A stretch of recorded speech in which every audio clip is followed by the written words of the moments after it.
दिलीप जी, जी। ये खबर दिया गया है कि 56 से 59 और 63वीं के 15 अधिकारियों को भी समन किया गया है पूछताछ के लिए। 15 ही है या इससे ज्यादा आंकड़ा है? और क्या होना चाहिए अंततः, इन पर क्या कार्रवाई होना चाहिए अगर संदिग्ध पाए जाते हैं तो? वर्तमान पता, वर्तमान पदस्थापना, मोबाइल नंबर ये पता किया जा रहा है। क्या लग रहा है कि गड़े मुर्दे उखड़ेंगे और ये उखड़ना जरूरी भी है? तो ऐसा भी नहीं होना चाहिए। टीआरई 3 में पेपर लीक में जितने लोग संलिप्त है उन सब पे कार्रवाई होनी चाहिए, उसका नाम उजागर होना चाहिए। कौन है वो कोचिंग संचालक, कौन है अधिकारी, कौन है नेता जो पेपर लीक में संलिप्त है।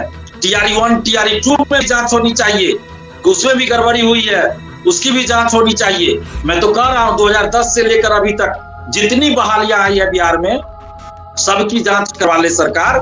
पता चल जाएगा कि 80% लोग इसमें धांधली सेटिंग करके गए हैं।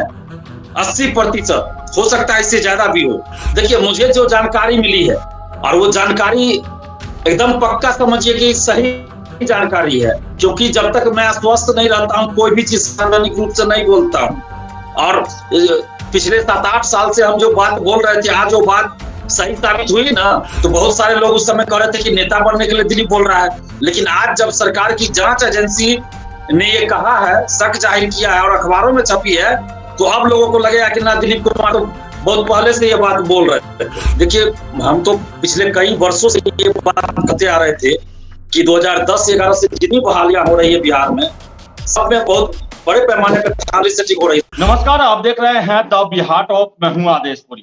दैनिक भास्कर पेपर के द्वारा एक बहुत बड़ा खुलासा किया गया है और खुलासा जो है ईओयू यानी कि इकोनॉमिक ऑफेंस यूनिट के जांच के आधार पे है। आपको बता दें कि खबरें निकल के आ रही है कि बीपीएससी में 2022 तक जो है वो बड़े स्तर पर भ्रष्टाचार हुआ है। 66वीं के पेपर लीक थे। इसके अलावा बिहार सिपाही के, चाहे वो बिहार पुलिस के सिपाही की भर्ती हो, अग्निशमन सिपाही की भर्ती हो या उत्पाद विभाग की भर्ती हो, बड़े पैमाने पर जो है उसमें गड़बड़ी हुआ है, पेपर लीक हुआ है, पैसे लेकर अभ्यर्थियों को परीक्षा पास कराया गया है। छात्र नेता दिलीप है हमारे साथ। लगातार जो है कई वर्षों से बीपीएससी, दरोगा, सिपाही, बीएसएससी परीक्षाओं में हुए गड़बड़ी को लेकर आवाज बुलंद करते रहे हैं और अभी जो है जो खुलासा हुआ है, जो उसमें बातें निकल के आई है, ऐसी बातें दिलीप बहुत पहले से कहते आए हैं कि ऐसा ऐसा खेल चल रहा है।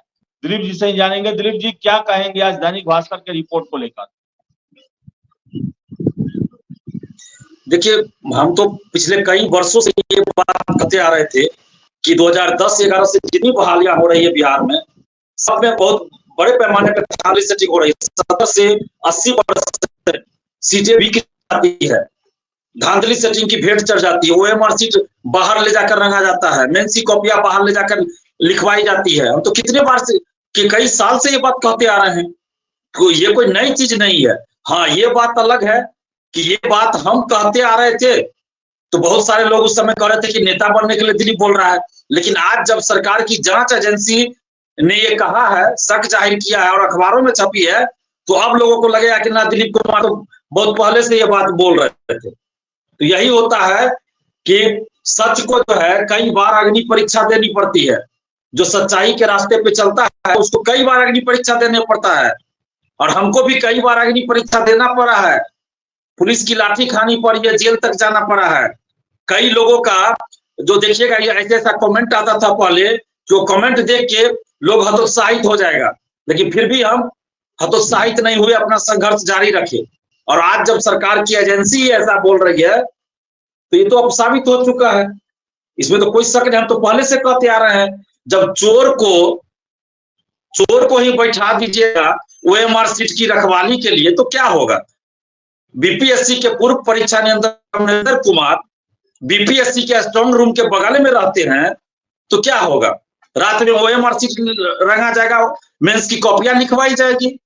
और 56 से 59वीं से पहले 53 से 55वीं से ये खेल चलता आ रहा है, और 56 से 59वीं तो ज्यादा हुआ, 64वीं में सबसे ज्यादा हुआ, 66वीं में रैंक घोटाला हुआ है, दिलीप जी, टॉपर को डीएसपी नहीं मिलता है। दिलीप जी, अमरेंद्र कुमार के बारे में आप बोल रहे हैं कि स्ट्रांग रूम के बगल में, इसके बारे में बड़ा ही गंभीर बात है ये, इसके बारे में जरा और विस्तार से बताएं। क्या स्ट्रांग रूम बीपीएससी के अंदर में स्ट्रांग रूम के बगल में वो किस तरह रहा करते थे? क्या कहने का मतलब है कि कुछ समय के लिए रहा करते थे या अपना आवास बना के रखे थे? देखिए, मुझे जो जानकारी मिली है और वो जानकारी एकदम पक्का समझिए कि सही जानकारी है, क्योंकि जब तक मैं स्वस्थ नहीं रहता हूँ कोई भी चीज सार्वजनिक रूप से नहीं बोलता हूँ। और पिछले 7-8 साल से हम जो बात बोल रहे थे, आज वो बात सही साबित हुई ना कि ओएमआर सीट खाली छोड़ के आ जाना। देखिए, लिखा हुआ है अखबार में, ये बात लिखा हुआ है कि ओएमआर सीट खाली छोड़ कर आना है, एकदम ये लाइन लिखा हुआ है, बाद में रगवाया जाता था। तो ये बात हम पहले कहते थे तो लोग कहते थे नहीं नहीं ऐसा नहीं होगा। तो अभी जो हम कह रहे हैं कि अमरिंदर कुमार बीपीएससी ऑफिस के अंदर आवास बनाकर वो रहते थे, मतलब जो आवास मिलता है लोगों को, अधिकारी को, किसी सरकारी अधिकारी को जो आवास मिलता है ना, तो उनको आप पता नहीं कहीं और भी आवास मिला हो नहीं, वो मुझे नहीं पता, लेकिन बीपीएससी ऑफिस के अंदर स्ट्रांग रूम जहां ओएमआर सीट, मेंस कॉपिया और अन्य कागजात, गोपनीय कागजात रखे जाते हैं, उस रूम के बगल में अमरिंदर कुमार अपना आवास बनाकर रहते थे दिन रात। अब आप सोचिए, उसी अमरिंदर कुमार को अभी बीएसएससी का मेंबर बना दिया गया है और बीएसएससी से द्वितीय इंटर आई और अमरिंदर कुमार को इस साल 2024 फरवरी में संभवतः मेंबर बना दिया बीएसएससी का। आगे सीजीएल 4 की वैकेंसी आनी है और ये क्या वजह है कि इधर बीएसएससी का मेंबर बना अमरिंदर कुमार, इधर बीपीएससी टीआरई 3 का पेपर लीक हो गया। ये संजोग है या फिर कोई सेटिंग है? आखिर सरकार को क्या बिहार में कोई और अधिकारी नहीं मिल रहा है कि अमरिंदर कुमार को इन सब कुछ ये किया जा रहा है? जब तक बड़े अधिकारियों पे कार्रवाई नहीं होगी तब तक कैसे सेटिंग रुकेगा, कैसे पेपर लीक रुकेगा? नहीं रुक सकता है।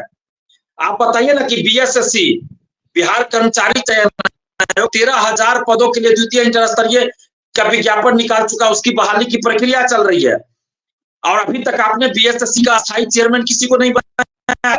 बीएसएससी का अस्थायी चेयरमैन क्यों नहीं बनाया जा रहा है? जो सामान्य प्रशासन विभाग के सचिव है, शायद संभवतः सोहेल खान उनका नाम है या जो भी है, उनको अतिरिक्त प्रभार दिया गया है। अब आप सोचिए कि सामान्य प्रशासन विभाग में खुद जी मोहम्मद सोहेल नाम है उनका। और दिलीप जी एक और बात, 66वीं जब परीक्षा हुआ था औरंगाबाद से एक जगह से पेपर लीक हुआ था, उस समय आप लोग ने ही जताया था कि पेपर लीक हुआ है और यही वजह है कि कट ऑफ उस साल 108 पीटी का चला गया था। अभी उस समय तक के बीपीएससी के इतिहास में सबसे ज्यादा कट ऑफ था और आज वो बातें निकल के आ रही हैं। एक जो पकड़ाया है बोल रहा है कि हमको 60 प्रश्न दिए गए थे और 60 के 60 एग्जाम में आया हुआ था। भागलपुर कनेक्शन निकल के आ रहा है, क्या कहेंगे इस पर? देखिए, हम तो 66वीं बीपीएससी जो पीटी हुआ था उसके बाद हमने कहा था कि पेपर लीक है, हमने परीक्षा रद्द करने की मांग भी की थी। तो उस समय क्या था कि कुछ स्टूडेंट्स ही हमको आरोप लगा रहे थे कि दिलीप कुमार खुद नहीं पढ़ता है, इसका अपना एग्जाम खराब गया तो कह रहा है कि पेपर लीक है। मैं सच बोलने में नहीं डरता हूँ। स्टूडेंट लोग कुछ जो थे, कुछ, मैं सभी की बात नहीं कर रहा हूँ, लेकिन कुछ स्टूडेंट्स ने भी, हो सकता है वो सेटिंग करा रहे हो, क्योंकि सेटिंग तो स्टूडेंट्स ही करा रहा है ना। आज जो 70 पकड़े गए टीआरई 3 में तो स्टूडेंट्स ही है। तो ऐसे ही स्टूडेंट्स होंगे जो खुद अपना सेटिंग करा रहा होगा, जिसको क्वेश्चन आंसर मिला होगा, वही लोग उस समय विरोध किए होंगे। जो ईमानदारी से पढ़ाई कर रहे हैं, ईमानदारी से परीक्षा दे रहे हैं, वो स्टूडेंट्स हमारा विरोध नहीं करेगा कभी। तो उस समय ये बात हुई। और बीपीएससी फोरम एक ग्रुप है, फेसबुक पे बीपीएससी फोरम में ग्रुप है, उसमें मुझे ब्लॉक कर दिया गया उस समय। जब हमने पेपर लीक की बात कही, आंदोलन करने की बात कही, तो हमें उस ग्रुप से भी ब्लॉक कर दिया गया। क्या पता उस ग्रुप के कुछ एडमिन भी हो सकता है इसमें शामिल हो, ऐसा भी हो सकता है कि हो, तो इसकी भी जांच होनी चाहिए। क्योंकि क्यों भाई बीएसएससी सीजीएल 3 का पेपर लीक हुआ, उस समय भी हमको उस ग्रुप से ब्लॉक कर दिया गया। तो क्या वजह है? यहाँ पे बहुत सारा जो ग्रुप चलता है उसमें भी बहुत सारे शिक्षा माफिया रहते हैं और शिक्षा माफिया के इशारे पे बहुत सारा ग्रुप का काम करता है, स्टूडेंट्स को गुमराह किया जाता है। इन सब चीजों से स्टूडेंट्स को बचना पड़ेगा।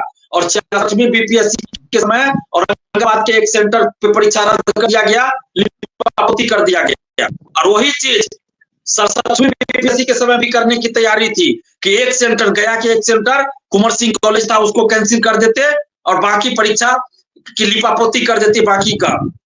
और आप देखिएगा कि जांच ना हो, इसके लिए भी इस तरह का बयान बार बार दिया ताकि एक सेंटर पे मामला लिपट जाए, लिपापोती हो जाए, जांच आगे ना बढ़े।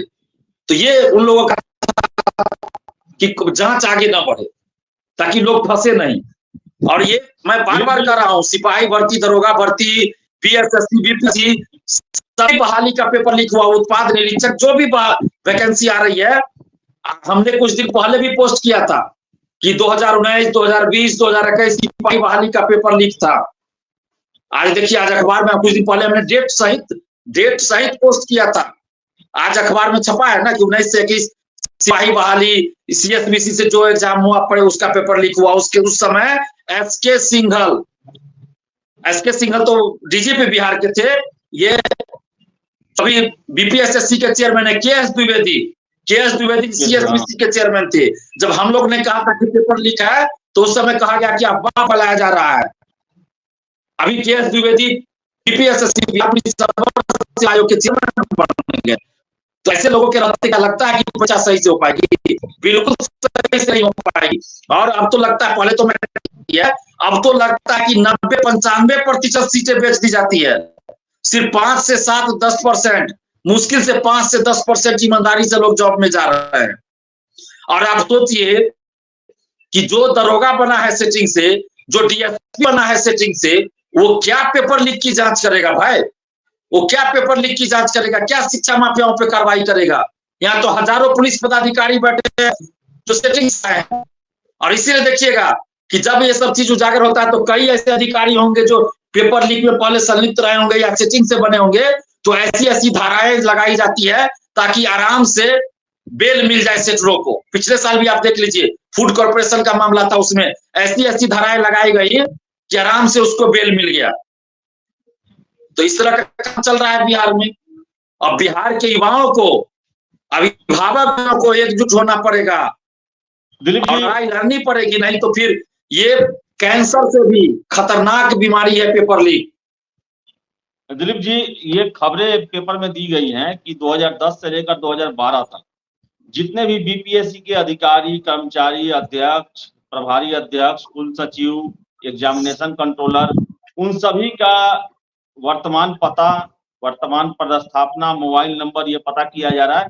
क्या लग रहा है कि गड़े मुर्दे उखड़ेंगे और ये उखड़ना जरूरी भी है?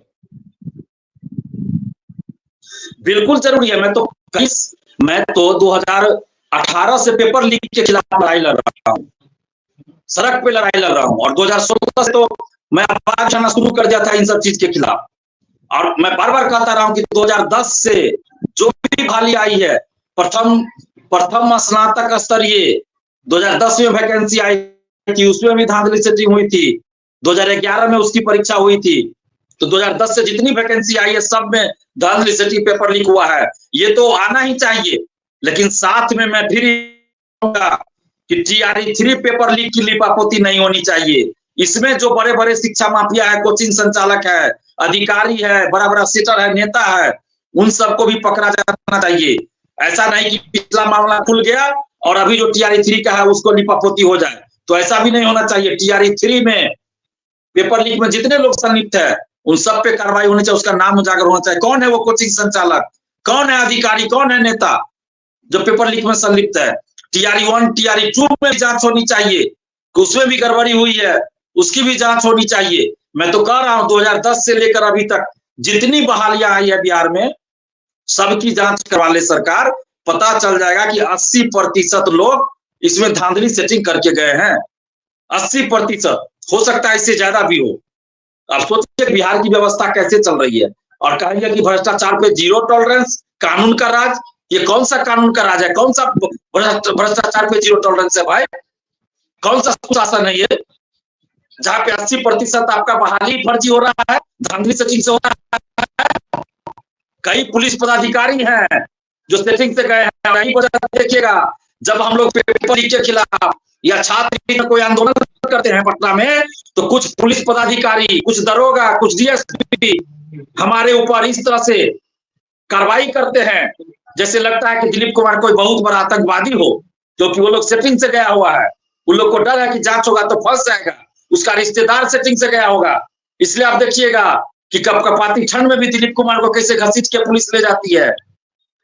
ये तो वीडियो भी हमारे पास सबूत है, दिख रहा है, जहां पे दिलीप कुमार कोई हिंसक बात नहीं बोलता है, पत्थर तो छोड़, कागज का टुकड़ा भी किसी पे नहीं मारता है, उसके बाद भी दिलीप कुमार के साथ पटना पुलिस के द्वारा इतना बदतमीजी किया जाता है, दुर्व्यवहार किया जाता है। आखिर क्या दिलीप कुमार का क्या गुनाह है?